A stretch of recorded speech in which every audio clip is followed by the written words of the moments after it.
We're here in Monte Carlo for the Rendez-Vous de Septembre. For AM Best TV, I'm Richard Banks. And I'm joined now by Dylan Ball, the founder and portfolio manager at First Net Zero. Dylan, welcome. Thank you, Richard. Thank you very much. It's good to see you. Nice to be here. So, Dylan, it's your first time in Monte Carlo in your new role. How's it been? Well, I mean, as a former insurance analyst and long-term insurance investor, I've been to the Rendezvous quite a few times before. But one thing that strikes me this year is the sheer size of it. I don't think I've seen so many attendees at the Monte Carlo conference in quite some time. So it's great to see it thriving, and long may it continue. So you're here, as I say, in a new role. What's the message you're bringing to the Monte Carlo this year? Right, well, I guess I see two themes in this conference. I mean, cyber is a big one, cybersecurity and pricing of that risk, as well as climate, clearly. Another big risk on the liability side that insurance companies are trying to get their heads around. As an investment manager, portfolio manager, I think the dilemma that they're facing with these two great themes should also be managed on the asset side.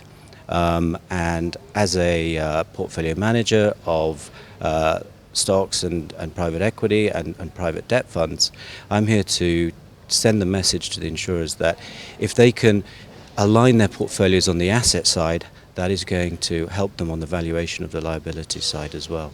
So let's dig into that a little bit. Explain that in a little bit more detail to us.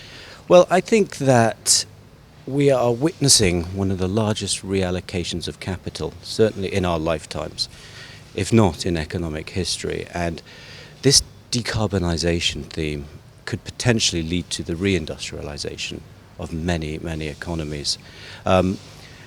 And people associate energy efficiency and decarbonisation with higher prices. But in actual fact, greater energy efficiency, greater production efficiency, greater building efficiency is going to lead to lower prices and a deflationary force for all. So I'm here to enable and facilitate companies like insurance companies to access these types of investments. And how does that resonate with the imperatives driving insurers and reinsurers as well?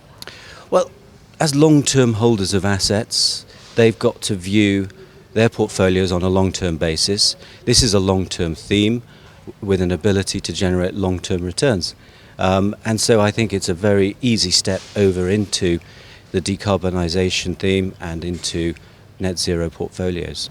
So where does the thinking between insurance and investment meet? I believe insurance and investors are approaching this problem from a transition perspective. But before transition, we've got to get to enablement. And that's what we're doing here at First Net Zero. We're seeking out those companies that are going to enable all companies, including insurance companies, to reach their net zero goals. And that's enablement across energy efficiency lines in industry, in buildings, within sustainable transport, as well as renewable energy supplies, food and agriculture, and waste and water. Dylan, thank you very much indeed for joining us. Thank you, Richard. For AM Best TV, I'm Richard Banks.